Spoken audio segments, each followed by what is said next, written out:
Friends, कैसे हो? ठीक ठाक, खैर खैर से उम्मीद है कि आप सब लोग ठीक ठाक होंगे। तो आज हमारा जो नया टॉपिक है एड्स के बारे में हम डिस्कस करेंगे। एड्स होता क्या है?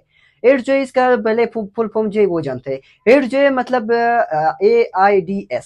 ए से जो है एक्वायर्ड। एक्वायर्ड का मतलब ये टू गेट, हासिल करते हैं दूसरे से। और आई का मतलब जो है इम्यून सिस्टम। इम्यून सिस्टम हमारे जो बॉडी में इम्यून सिस्टम होता है, जो जर्म्स और पैथोजेंस के ऊपर जो है अटैक करवाता है, इम्यून सिस्टम इसको कहते हैं। उसके बाद जो है डी से जो है डिफिशिएंसी होता है। डिफिशिएंसी मतलब जो लेक मतलब कमी हो सकता है। उसके बाद जो है आ गया एस मतलब जो है सिंड्रम, जो ग्रुप का बीमारियों का ये एक मजमुआ है। ये एड्स जो है ये प्रोटीन की शक्ल में हमारे बॉडी में जाते हैं और उधर सेल कमांडर के ऊपर जो है अटैक करवाता है। पहले मैं एक स्टोरी बताऊंगा। जैसे कि किसी घर में शादी होता है तो फीमेल का जब शौहर मर जाता है, तो जब उसके शौहर मर जाता है, फीमेल को 4 महीने 10 दिन तक घर पे बैठना चाहिए। क्योंकि जो फीमेल के जो जेनेटिकल जो ऑर्गन होता है उसमें दूसरे बंदे का जो स्पर्म वगैरह होता है उधर होता है। तो 4 महीने 10 दिन तक आपने बिठवाना है। जब उसको बिठवा दिया तो वो खत्म होके उसका दूसरा शादी करवा सकते हो। अगर आपने इस तरह करवा दिया, इसके दरमियान 4 महीने इतना टाइम आपने नहीं देखा, उसके बाद शादी करवा दिया, तो जो फीमेल का जो जेनेटिकल ऑर्गन होता है विजाइना, तो उसमें जो दूसरे बंदे का जो स्पर्म होता है उस उधर जरासीम भी जमा होता है। जब दूसरे उससे इंटरकोर्स करवाते हैं, दूसरा शादी करते हैं, तो इंटरकोर्स करवाता है, तो उसकी वजह से हेड्स भी हो सकता है। तो उसके बाद आते हैं कैलिफोर्निया। एक यूनिवर्सिटी है जो कैलिफोर्निया में है। उधर जो है ये को एजुकेशन जो है हार्म है। को एजुकेशन हार्म है उधर जो है को एजुकेशन की वजह से भी हेड्स हो सकता है। कॉमन ये है कि को एजुकेशन से हेड्स हो सकता है। और उसके बाद आते जहाँ पे बंदर होते हैं, जब हम बंदर से ताल्लुकात नजदीक करवाते हैं तो बहुत ज्यादा का देखा गया है कि बंदर से भी एड्स हो सकता है। अभी मैंने कहा कि ये बंदर में भी हो सकता है। एचआईवी जो है ये बंदर में हो सकता है। बंदर के ऊपर कुछ भी इफेक्ट नहीं करता है। बंदर को जो है कुछ भी नहीं करवा सकता है एचआईवी जो है।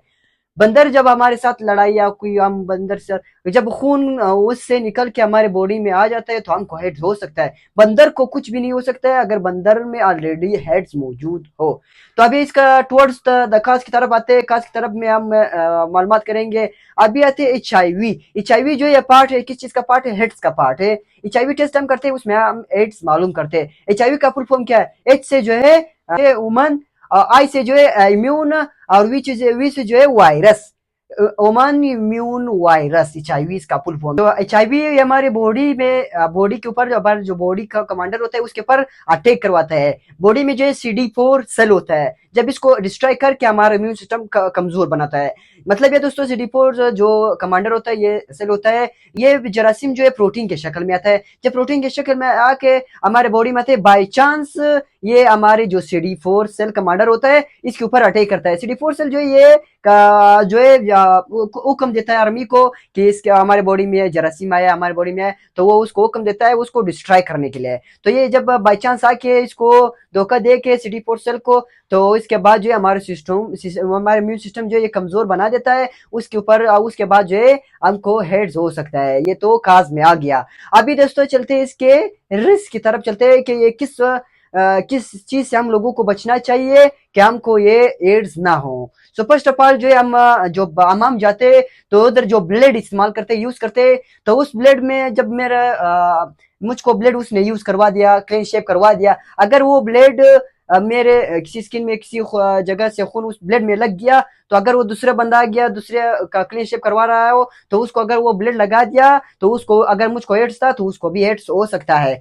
दूसरा, ब्लड ट्रांसफ्यूजन की वजह से हो सकता है। जब आप किसी से ब्लड लेते हो तो पहले आप लोगों ने टेस्ट जरूर करवाना है, क्योंकि ब्लड ट्रांसफ्यूजन की वजह से भी हो सकता है। तीसरा, सर्जिकल इंस्ट्रूमेंट जो हम हॉस्पिटल में यूज करते हैं, जो माइनर ओटी और जनरल ओटी में हम इंस्ट्रूमेंट यूज करते हैं, जैसे कि पेशेंट आ गया, उसका स्टिचेस हो गया, ऑपरेशन वगैरह हो, तो अगर उसको खून लगा हो, आपने सेंट्रीफ्यूज नहीं किया, तो अगर आपने दूसरे के पेशेंट का उसी चीज से आपने जो काम करवा दिया, उसको भी हो सकता है। जो ब्रेस्ट फीडिंग होता है, ब्रेस्ट फीडिंग की वजह से भी हो सकता है। और पांचवी की तरफ आता है स्लाइवा जो होता है। अगर आपने बंदों को नोट किया हो जिसके मुंह से थूक फेंक रहे हो, जैसे कि फॉर एग्जाम्पल मैं उठाऊंगा, जैसे मैं फॉर एग्जाम्पल सपोज मैं बात कर रहा हूँ, मेरे मुंह से जो है थूक जो है वो दूसरे के ऊपर डाल रहे, तो इसके वजह से भी हो सकता है। अगर मुझको एड्स है तो दूसरे को भी स्लाइवा की वजह से भी हो सकता है। और चट्टी के ऊपर चट्टा जो है वो जो है इंटरकोर्स की वजह से हो सकता है। जो आप इस्लामिक सर्कल से आउटसाइड जाते हो तो इंटरकोर्स कराते हो तो इसकी वजह से भी एड्स हो सकता है।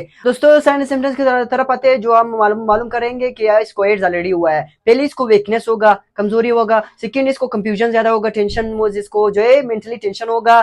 थर्ड जो है कंफ्यूजन भी होगा, परेशानी भी होगा। उसके बाद जो है वाइट लूज होगा, उसका बॉडी जो है दिन ब दिन जो है लूज की तरफ जाएगा, कमजोर हो जाएगा। नाइट स्वेटिंग होगा, नाइट में इसको जो है पसीने आएंगे। उसके बाद जो है ब्लर विजन आएगा, आंखों में जो है विजन आएगा, धुंधला नजर आएगा। उसके बाद जो है पटिक आएगा, लोज पटा आएगा। ये सारे साइनस सिम्टम्स में आते हैं। अभी आते हैं इसकी कम्प्लिकेशन की तरफ। अगर हमने बर वक्त इलाज नहीं करा क्या हो सकता है?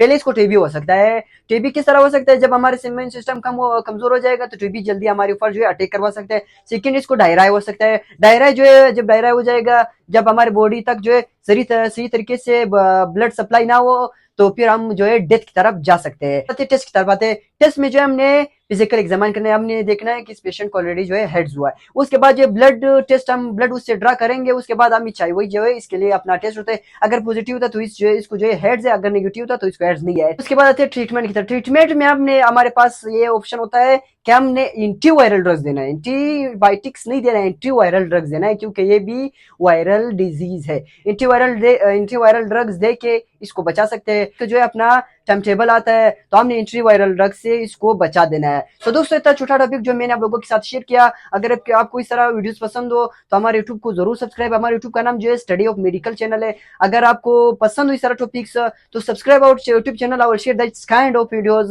सो see you soon. Allah Hafiz.